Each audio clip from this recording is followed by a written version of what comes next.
Sir, the floor is yours.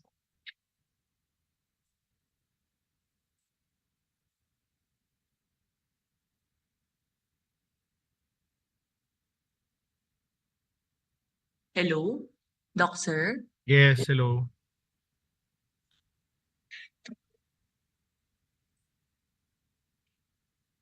Sir, the floor is yours po. Hello, good afternoon, everyone, and welcome to our Department of Economics and Ateneo Center for Economic Research and Development seminar series. And allow me to introduce myself. I am Sir Percival Peña-Reyes. I am the Director of the Ateneo Center for Economic Research and Development. I will be this afternoon's moderator. So just a few house rules before we begin. We will let the speaker finish his presentation before we entertain questions.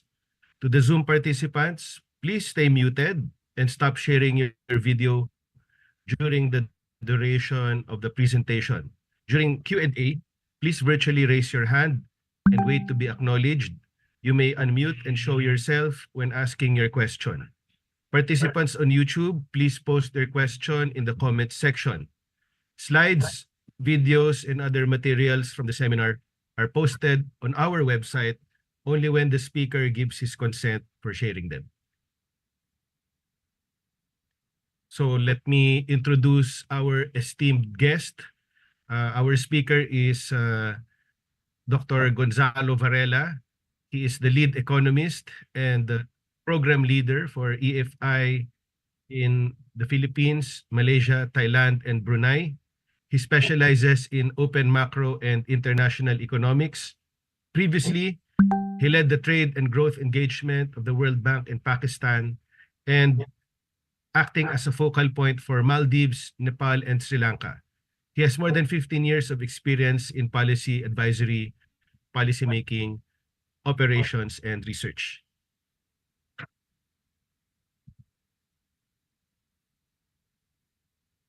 So his topic for today is export promotion as industrial policy, and he focuses on the impact of export subsidies in Pakistan. So without further ado, I would like to turn the virtual floor over to our esteemed guest, Dr. Varela. Dr. Varela, please go ahead, sir. Thank you so much, Dr. Peña-Reyes, for the introduction. Thank you for the invitation to be here in Ateneo. Just as a way of extending the introduction that Peña-Reyes did, I am the lead economist for the World Bank in Manila. I'm a recent newcomer. I arrived about 7 months ago to Manila, so I'm still getting to know the country, the people, etc. So it's really a pleasure to be here with the audience here and the audience online. So thanks again for the invitation. So what I'm going to present today is a paper on which I've been working a lot, and it's sort of a legacy from my previous job. I worked before based in Pakistan, where I was in the trade and growth engagement with the World Bank. And one of the things we looked at was an export subsidy scheme that they had in place. So Pakistan had an export subsidy, and we wanted to evaluate how that export subsidy had impacted exports in Pakistan. So this is basically what this paper is about. It's an impact evaluation of a particular type of industrial policy, that is that export subsidy. And it's more work with Stefania Lobo from the University of Reading. So let's see how the clicker works. Next.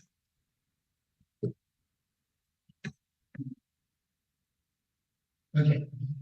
So basically, industrial policies become more and more fashionable. To be sure, countries have been doing industrial policy for a long time, but the debate on industrial policy is something that is becoming more and more common. A particular type of industrial policy focuses on encouraging exports, boosting, and trying to promote exports in one way or another. And this is because exporting is seen by policymakers as something, as a good thing. So for economists, exporting is a statement because exporting is associated with productivity growth. Firms learn by exporting, they get exposed to international competition, typically to more sophisticated clients, and through that process of interaction with sophisticated clients, they learn, and that increases their productivity. There's also evidence showing that when you export matters and where you export matters. So the complexity of your export basket matters for how fast you're going to grow in the future. There's a literature that Roderick and Hausman have been advancing on this area. But for policymakers, exporting has another aspect that is appealing. That is the fact that exports bring foreign exchange. Right? So exports are associated with dollars coming into the economy, and dollars are needed to pay for imports. And so for policymakers, exporting is particularly important, and it's very important in countries that are balance of payments constrained, which their growth is constrained by their ability to raise dollars, like Pakistan is. And this is why there are a number of export promotion policies across the world that are going to provide direct or indirect support to exporting firms, and these are widely used. Even if they are widely used, the impact of these interventions is still highly debated. There are ambiguous results on basically what happens when we have export promotion of different forms. So what this paper does is basically quantifies the effect of a particular export subsidy that is called the duty drawback scheme. That is one of the export promotion policies that Pakistan has in place. So I don't think this is working, but I will ask. Yeah. So basically, there are a number of different export promotion initiatives or policies that Pakistan has in place. And I will group them in basically three main categories. Ones that are promoted by the State Bank of Pakistan and basically the central bank of the country that are focused on credit subsidies. So these are subsidies to loans that are given to exporters either for long-term financing or for working capital financing. They are broad-based subsidies. So every exporter, or mostly every exporter, is qualifies, is eligible to have access to this.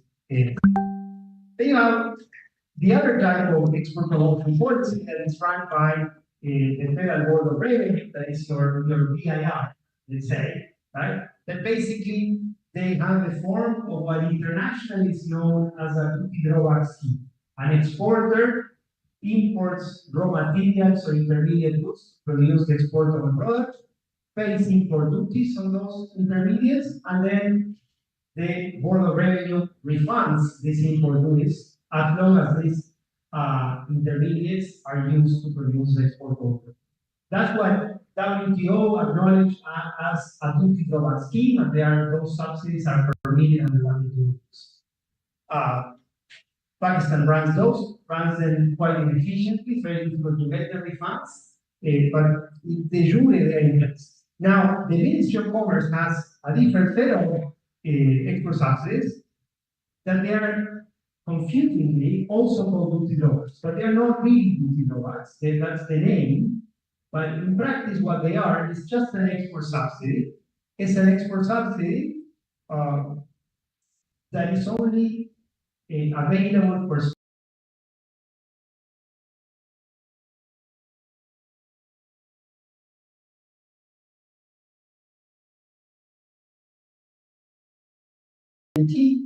on the export subsidies on textiles, and within textiles, there are some products that are eligible and some products that are not, and different products are eligible. So even within those that are eligible, some are eligible for a higher rate, some for a lower rate. So eligibility and the rate of rebate or rate of subsidy are going to depend on the product exported, on the destination reached, and on some performance conditions.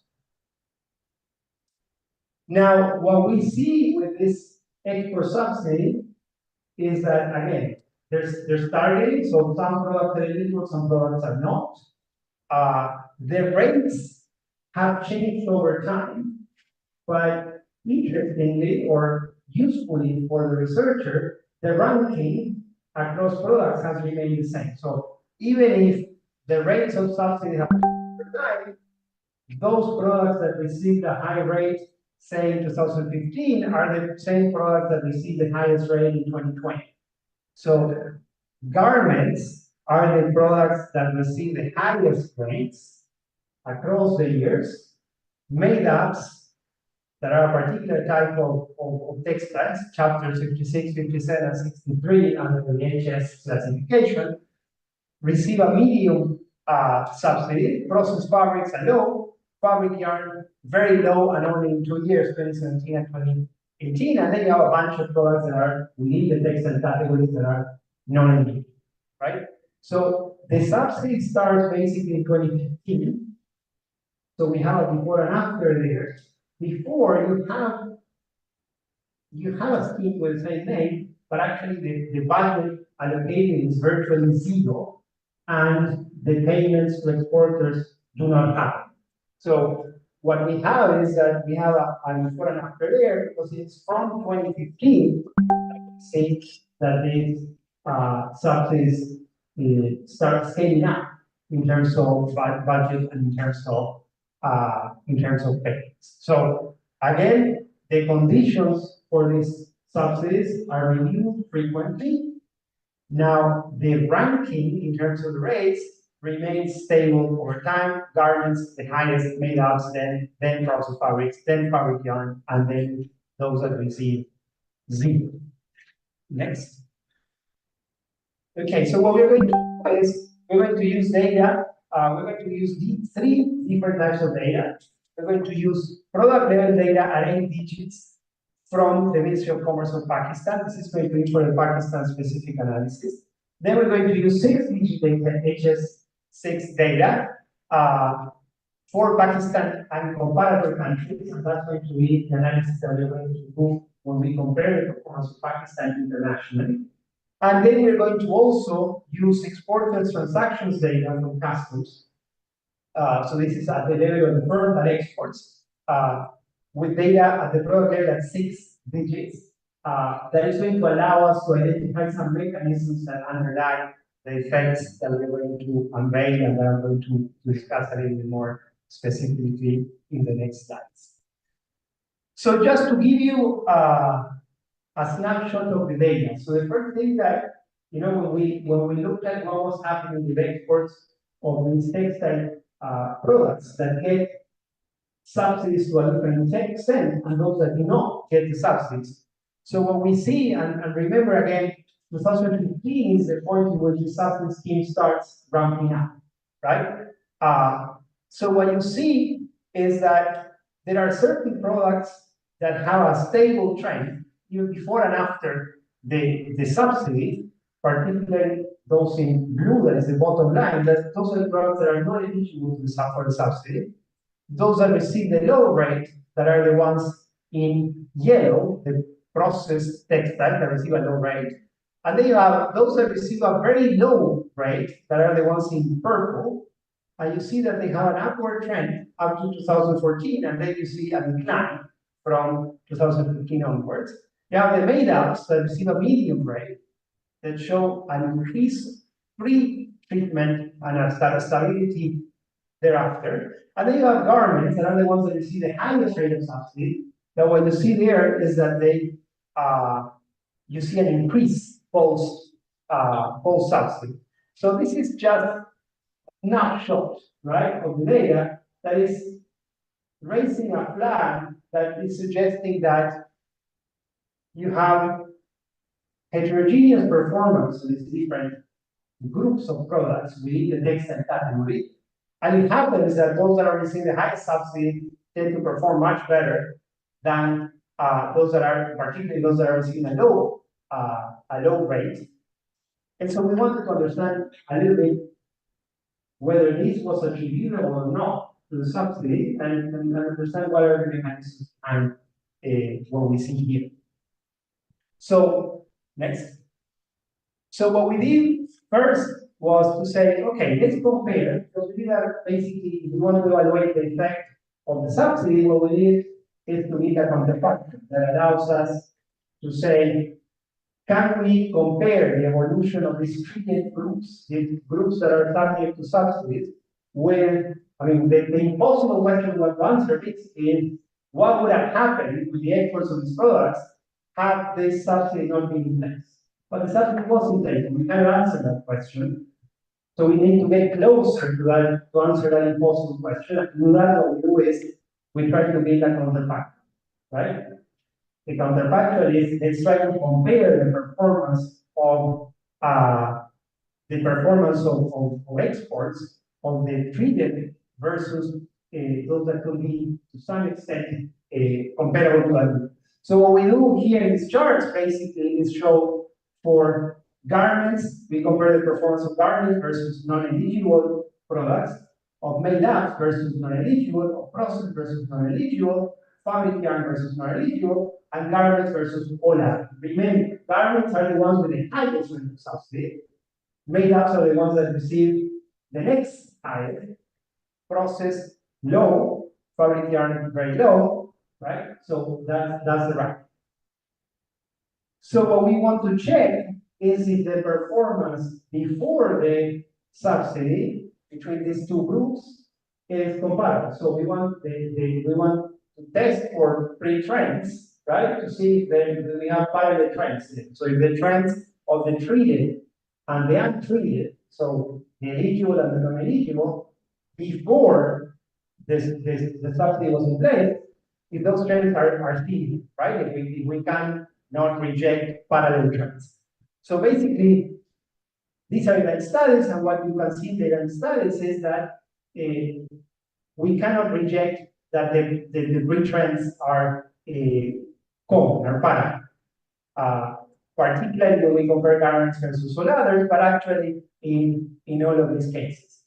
Now, this is but then when you look at post-subsidy, right? So after 2015, what you see is that for garments, both versus non-eligible, that is the first chart, or the last chart, that is garments versus all other products, you see that post-treatment, so post-subsidy, there's a better performance of garments relative to the comparator. Of course, the problem of this counterfactual is that the group of non-eligible is contaminated by the treatment. So the subsidy may induce you to move into exporting garments instead of something else, so instead of the eligible, and so that non-eligible group or another group is not a valid counterfactual here. But it's good to test for the pre-trends and say that before the subsidy we have parallel, or we cannot reject parallel trends. Next. So what we do next is we compare the performance against another possible counterfactual, that is, how is the rest of the world, the average foreign competitor doing in exports of the products, right? So that would be another way of thinking of manufacturers here.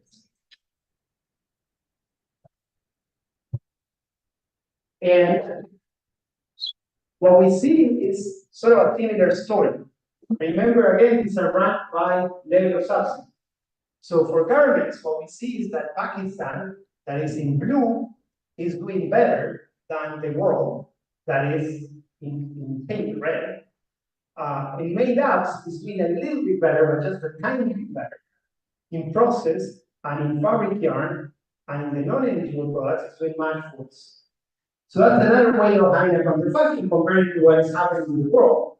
Now, the problem, of course, of this counterfactual is that, as you can see, the pre-trends, so the trends of the world versus Pakistan before the subsidy, are not parallel, are not common. So that pre-trend assumption in this case doesn't hold. And that's why what we're trying to what we're going to try to do now is we're trying to build a better counterfactual. Next.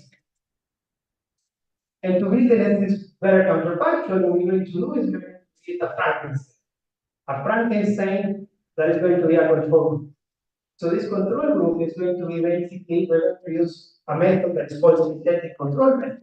And what the synthetic control method is going to do is it's going to be as a counterfactor for the exports of garments, for Pakistani exports of garments, for the Pakistani exports of made-ups, for the Pakistani exports of yarn. That is basically a weighted average of the exports of those products of competitor countries, the largest 40 largest competitor countries in those segments, that fits or that minimizes the divergence between the free trends of those competitors and Pakistan, so that most resemble the performance of Pakistan before the intervention. And that's what we're going to do. And we're going to do that. So we're going to do what? To beat the Frankenstein for each of these product categories, right? HS2, 50, 51, 52, and then we're going to aggregate, right? What happens is that we do this at two digits, so we can compare internationally, right? Because this Frankenstein is based on the weighted average of the performance of other countries. What happens is that we're going to have some, for some of the chapters at 2 digits, we're going to have some products that belong to one of the categories, say garments, and some that belong to others. So we have overlapping.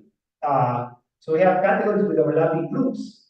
I give you an example. So one category with overlapping groups is the chapter 63, in which we have 99% of exports that fall under the made-ups that have a medium rate of subsidy, 1% of exports that have an uneligible group. This is because eligibility is defined at the 8 digits in some cases, or at the 6 digits, or at the 4 digits.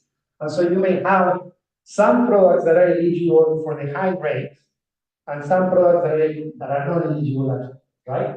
But what we're going to do is we're going to classify, we're going to assign this into high, medium, lower rate, lower garments, made-ups, processed fabrics, fabric yarn non-eligible, depending on the export share that corresponds to each of these categories. So for example, in the case of 63 is classified as made-ups because 99% of exports are made-ups. Only 1% is non-eligible, right? So we're not going to send this whole chapter to non-eligible because it is 1%. So basically, we classify according to the largest, according to the category that carries the largest export share.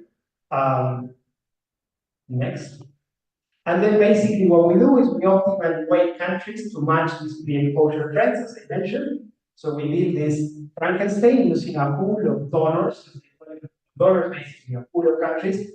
And that pool basically is the top 40 exporters internationally in those respective chapters. So for those groups of products.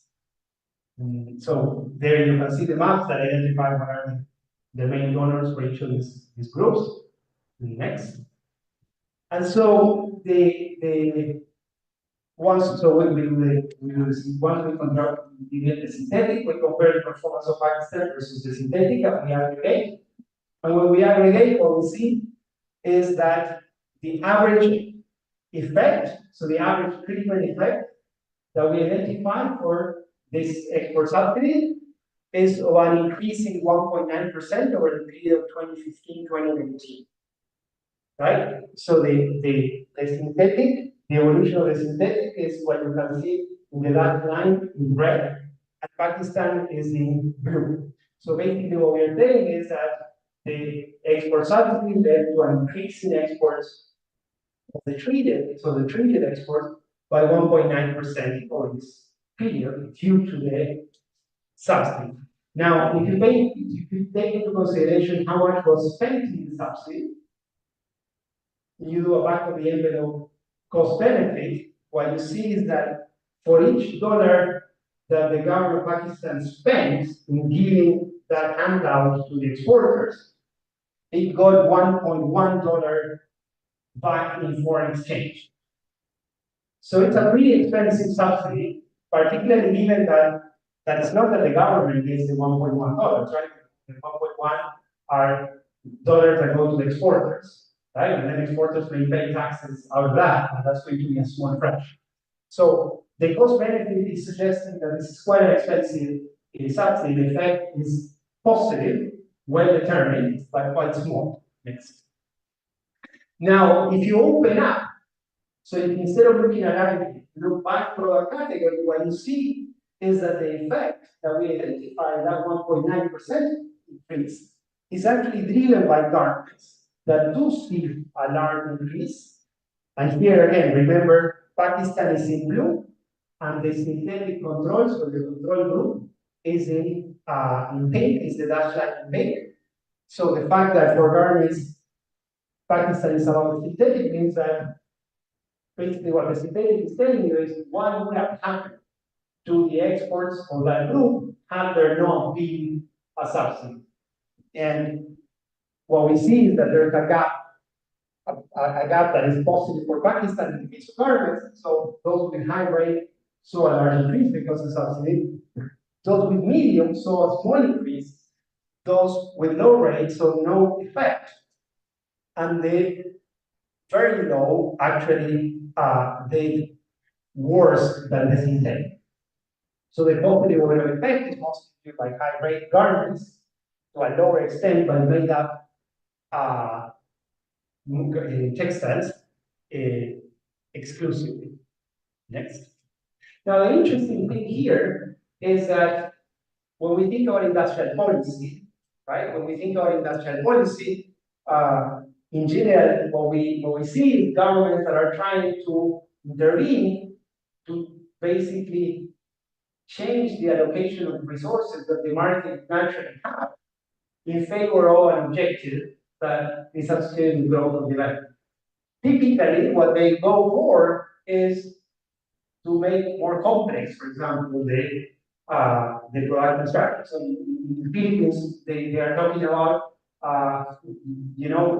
adding value to nickel, right? So you are the largest exporter of raw nickel in the world, after Indonesia. Can you add more value? Can you increase the complexity of your export? So instead of exporting raw nickel, go to something more complex.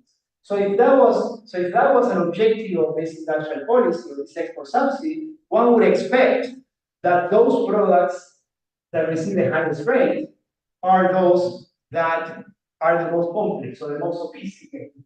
So what we did was to check that, and we calculated an index of sophistication or an index of complexity. And what we saw, to our surprise, is that actually garments that are the ones that receive the highest rate are the ones that are the least complex, right? As measured by the average income level of countries that produce garments. Made up that receive the next highest are a little bit more complex. Processed and fabric yarns that receive the lowest rates are a little bit more complex. The non-eligible receive zero subsidy, even more. So this is sort of upside down. One would expect that the policy is incentivizing the production of more sophisticated products instead of incentivizing the production and export of least sophisticated products. Same argument with complexity, right? That's another indicator of sophistication, complexity of the products. The least complex are the ones that receive the highest. So that is an interesting side of it.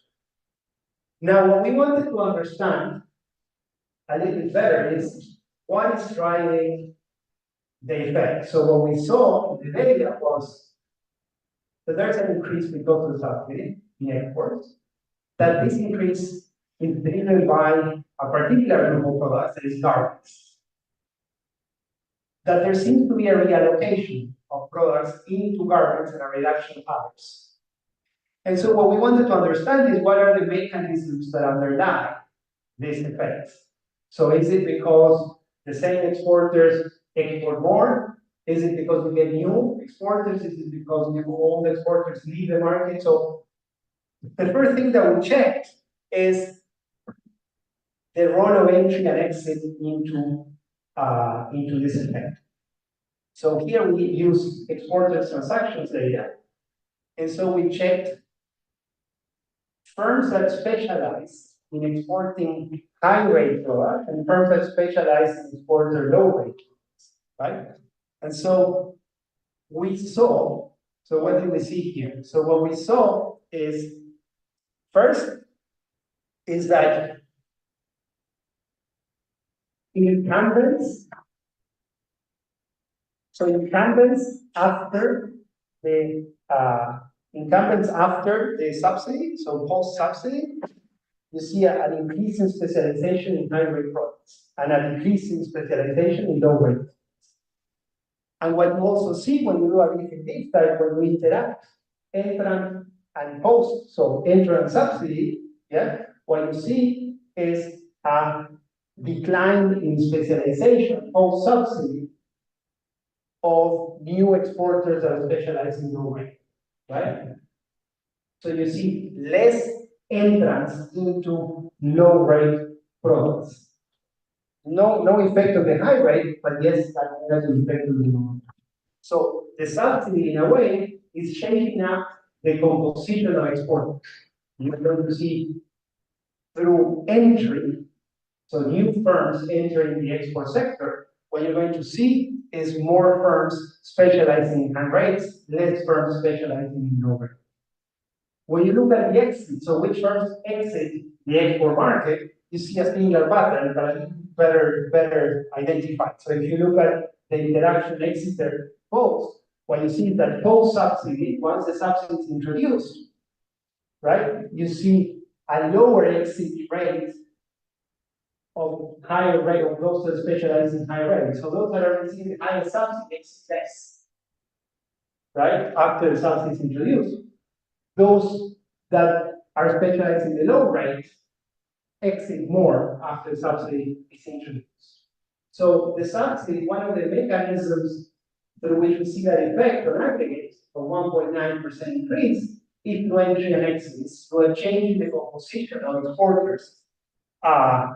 More firms specializing into high rates, fewer firms specializing into low rates, both through the entry and the exit mechanisms. Next. Now, the other thing that, at least to me, was quite my goal for when we looked at the data was, and we could go back to the original chart that shows it, the first graph that I showed you, but I can tell you, basically how the garment was, stable, and then post subsidy was increasing, and the low rates was stable, and then post subsidy was increasing. So what you see was this reallocation of exports away from the low rate products into the high rate products. So why is it that you had a reallocation instead of just exporting more of the high rate? So you could have had an increase in the exports of the high rate because you get subsidies and you want to produce more, but you could still be exporting the same as the low rate. So it seems that the increase in the high rate was at the expense of the low rate, and hence that rate timing aggregate effect. So one possibility, and this is very preliminary, we're trying to do more work on this, but one possibility is that firms face capacity constraints. So if you face a capacity constraint, and now all of a sudden, this product pays more than this one, they can produce more of this, but that the expense of producing less. And so what we see is we compare. So we try to see, okay, which firms are going to be least capacity constrained? Well, perhaps the largest firms have lower capacity constraints because they have access to finance, they have access to return profits. So we say, what if we focus on the top 1% of exporters, that we can expect them not to be capacity constrained? And so what we see with the top 1% of exporters is that the increase in the export of high rate doesn't come at the expense of declines in the exports of low rates. And this is, so I jumped the chart, but actually in the paper you see the regression, so you see that this trend is not statistically significantly different from zero, right? So this is stable statistically, and this is increasing. Now, when you see the other exporters, the non-top 1%, what you see is that the small increases in exports of high rate products come at the expense of increases in low rate. So that reallocation may be related to capacity constraints. More is needed to understand this better, but it seems that capacity constraints may be a role in this story of reallocation. Next. And the last thing that we did, and this is basically based on some anecdotal evidence that we got. So I was living in Pakistan, and often I would call exporters to ask about export trends. And so once I called an exporter and asked, so what is happening with exports of polyester trousers? And he told me, no, you cannot trust the numbers of exports of polyester trousers because exports of polyester trousers get zero subsidy. And so they get sold as this other type of trousers that get higher subsidy. So I thought, okay, thank you for information, but I thought it was interesting that he was revealing to me something that is actually a crime, right? That is misreporting for the sake of getting a higher subsidy. But regardless of that, that gave me a hint that perhaps the results we are getting on reallocation into high value, high subsidy products is an artifact of misreporting. So perhaps this reallocation is just because firms continue exporting the same, but misreport and say they are exporting products that are high rate, when actually they're exporting products that are low rate. If the differences were, say, potatoes, if you export potatoes, you get high rates, and if you export TVs, you get low rates, then it will be difficult to misreport because you get caught. But if the difference is polyester trousers versus cotton trousers, it's easier to misreport, right? And when we look at which ones were eligible and which ones were not, you see that the differences in many cases were very subtle. So it will be relatively easy to misreport. So what we do is we compare for non-eligible products what is happening with the exports reported by Pakistan with what is happening with the mirror imports that partner countries report. So that is a typical way of measuring this reporting. That is, compare what your importing country is reporting versus what you are reporting as you're exporting there, right? And so we do that for the top 10 destinations and for the top 10 non-EU destinations. So what you see is that post-subsidy, there's an increase in the gap. So there's misreport, post-subsidy. Particularly strong for non-EU destinations. Perhaps the EU deals with misreporting better, so it deals with that better. I don't know what the reason would be, but perhaps that's the case. So we do find evidence of misreporting. However, the misreporting is not accounting for our results. So the non-eligible, the group of non-eligible is very small.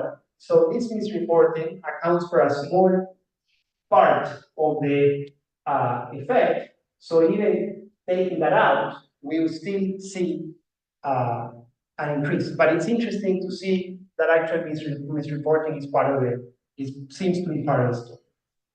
Next. Okay, so I'm done now. So basically what we do here is we estimated the effect of this export subsidy in Pakistan. This export subsidy focused on textiles. And what we see is that small positive overall impact on textile exports, substantial reallocations away from low subsidy products into high subsidy products. The reallocations are partly driven by entry and exit, right? So by extensive marginal trade and driven by capacity constraints. There is some strategic misreporting, but this strategic misreporting doesn't seem to be accounting for all of the effects. Now, the interesting implication here is that you have some effect there, so there seems to be an instrument that is expensive for the government, but it's an instrument to shape your export bundle. But the way it is used is to favor less, so products that are less sophisticated, less complex, and they face less dynamic global demand. So what we're going to do next is refine a little bit, or bit, the analysis on capacity constraints.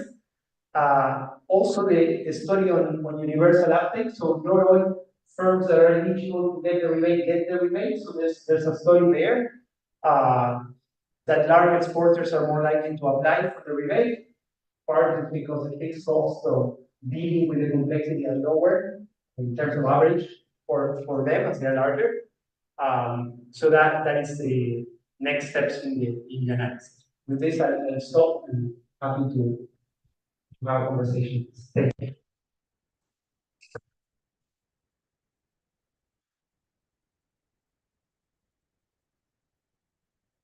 I think okay with time, right? 40 minutes. Yes. Yes.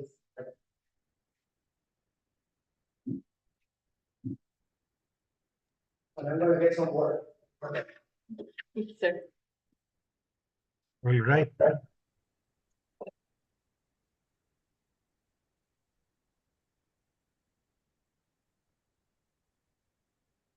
right. All right.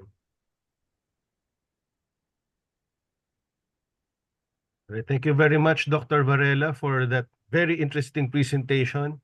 And so we would like to open the floor now for our Q&A. Okay, so I would like to, of course, solicit comments, reactions, questions from our audience, both on-site and online. Please feel free to direct your questions to our esteemed guest for today.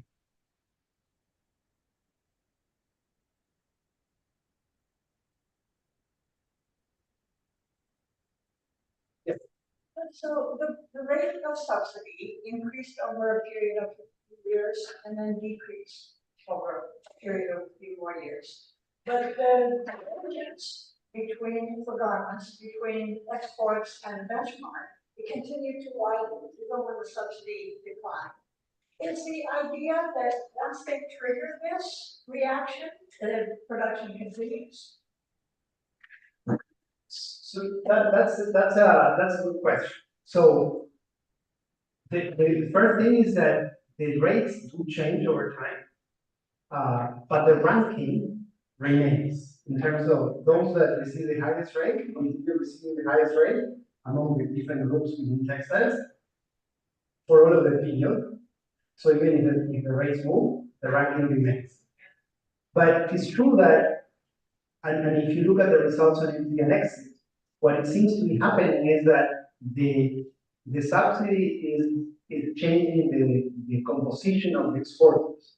So if it changes the composition of exporters, so if you get these reallocations, then it makes sense that these results are persistent over time. Because once you change what you're exporting, you find a new client, then you probably will continue exporting to the new client, even if the market, the subsidy moves from 7 to 6, for example, right? We're talking about 1 percentage point. So that is likely that these effects are persistent. So this is what the data is telling us.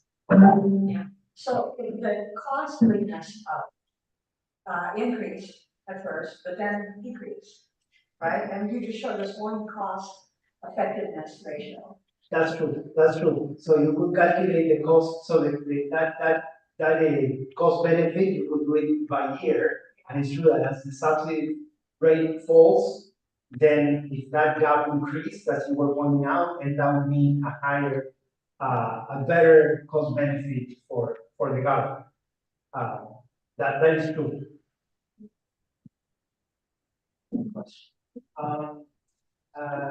Pakistan is also a recipient of the EU's GSP Plus program, and actually that clicked in around 2015 after the reform of 2014.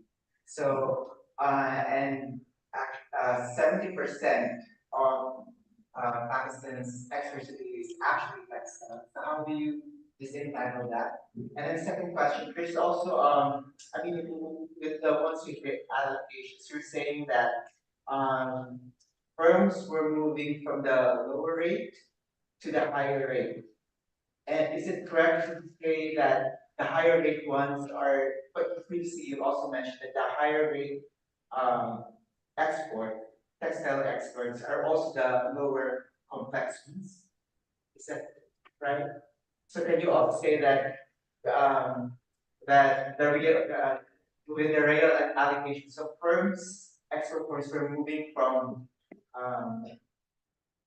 higher complex ones because the higher complex ones are receiving the lower rate to the lower complex ones, which makes it even more, how to say this, it's incentivized, the program is incentivizing movement to lower complex products.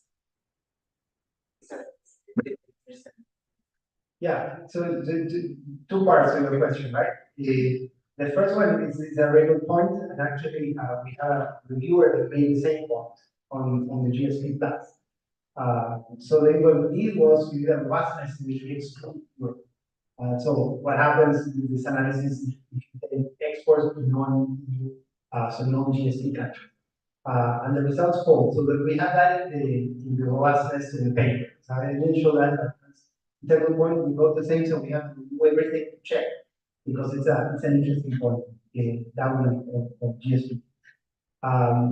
On the second point you made, you're right. So so just to be sure, textiles are low complexity overall, right? And if you look at the whole universe of products, textiles are very low complexity. Poorer countries. So the first thing the countries exports in the development ladder is the textiles. It's the easiest thing to produce, right? You need just to be labor intensive. So it's labor abundant, and then you produce textiles that are intensive in labor. Now within textiles, yes, the garments are the ones that are having lowest sophistication, and then made out at higher, and then yarns that are higher. So the incentive was designed in a way that moved them towards less complex or less sophistication.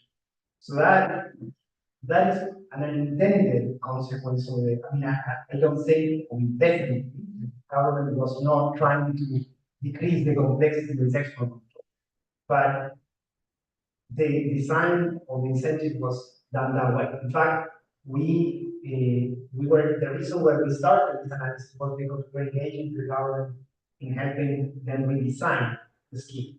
And so one of the areas in which we work with them a lot is how you target, right? So should you target with the highest rates to the least complex products? We should try to incentivize a move in the export market towards more sophisticated products, turn that around. But you're right. So what they were doing was decreasing the sophistication. If the goal is to employ a lot of skilled workers, then they want to achieve that. That's true. That's true. That's absolutely true. It depends on what the ultimate goal of the policy was, right? The declared goal was to increase exports, but probably to get foreign exchange. But there are many ways you can see this. Now it's unclear whether garments employ more people than made up textiles, right? But you're right. There are many objectives that are legitimate for a country to have, for a policy to have. One could be employment. So there's no doubt there. If one thinks from the point of view of international policy, why should the government intervene? Well, it could intervene if you were trying to help them get into something more complex.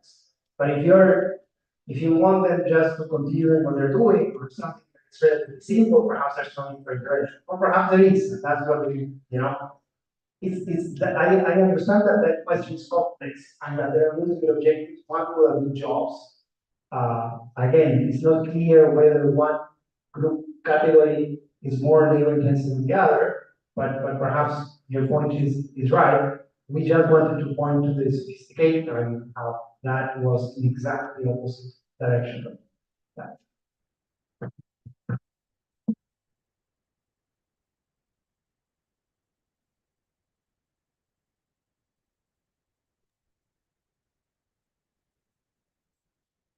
All right. So just With the question.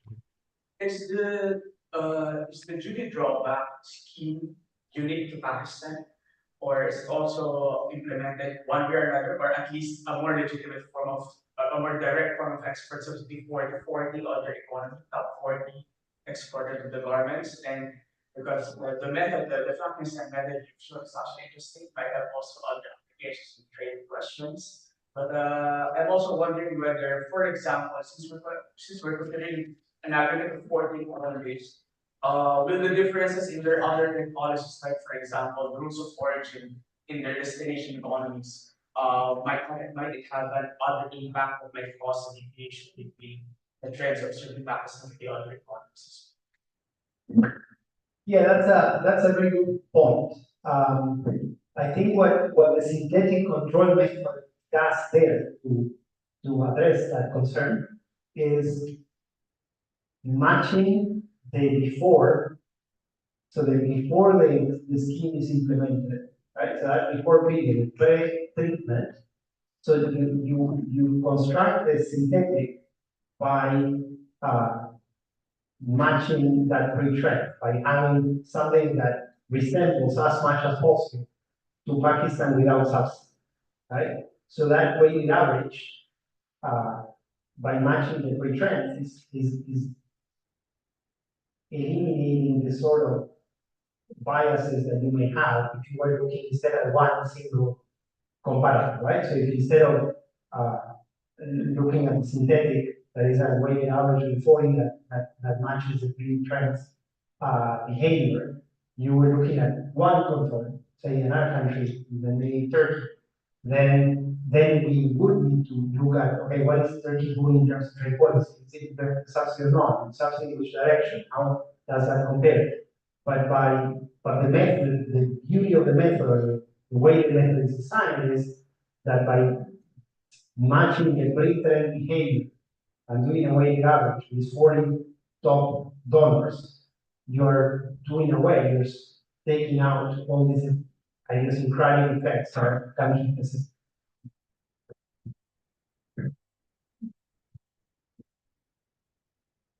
But also, in addition to that, let's do with methodology, even with background that is important. The duty drawback, again, it's a tricky name because duty drawback means something else that WTO, there is WTO compatible, that is refund the duties paid on intermediates or materials used to produce exports. And that is allowed to everyone, and most countries in the world have that system in one way or another. This is an export subsidy. This is slightly different. This is a direct subsidy that they put that name so that WTO allows. But actually, it's an export subsidy. Export subsidies are violations to WTO agreement unless you're a low-income country. So, for example, Nepal has a similar scheme, which we evaluated a few years ago. But in general, most countries do not have this type of subsidy. Hence, there are violations to WTO rules. So, particularly, if you look at large countries,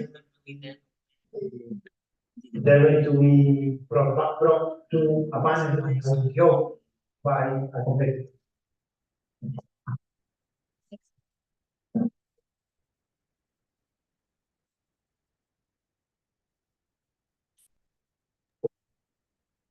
All right, maybe we can have one more question. Very interesting that our on-site participants are engaging our guest in a lively discussion. How about our audience online? Would there be questions?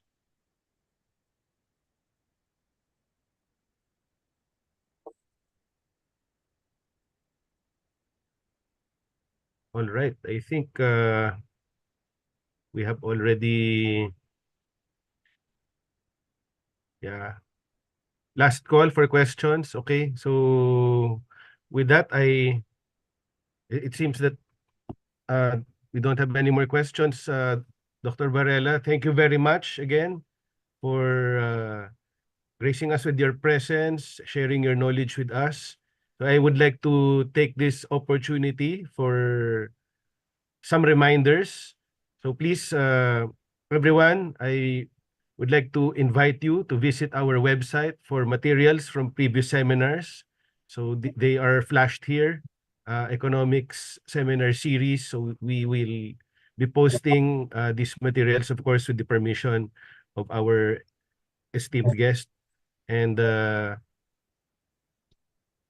also, we would like to remind everyone that We share our videos here in this in YouTube, both in YouTube and in our website.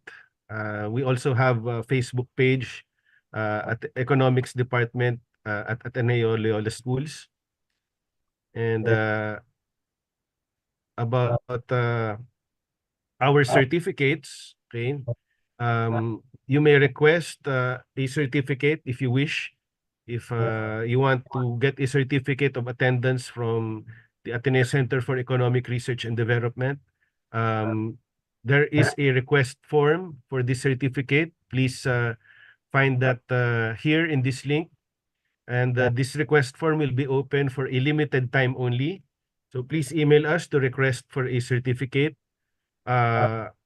Emailing us to request for a certificate will not be entertained. So please course your requests through this link.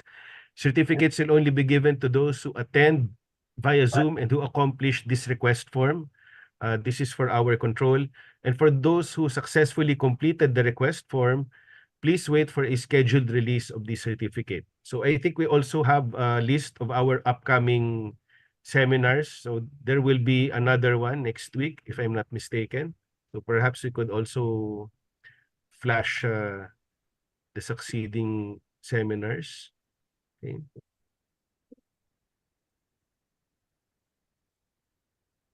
Oh, we will And, also have the photo opportunity. Yes, and I would like to thank also our our graduate assistants, Rainier Mora and Aya Gulapa for helping us with the logistics for this event. So thank you very much, and we would like to take this opportunity for a quick photo op. Yes, please turn on your videos, please.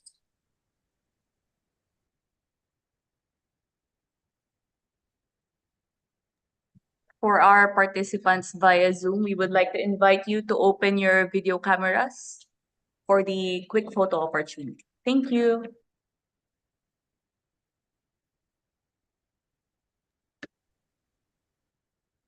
All right. Let us see those beautiful and handsome faces, ladies and gentlemen. Come on, please do not be shy.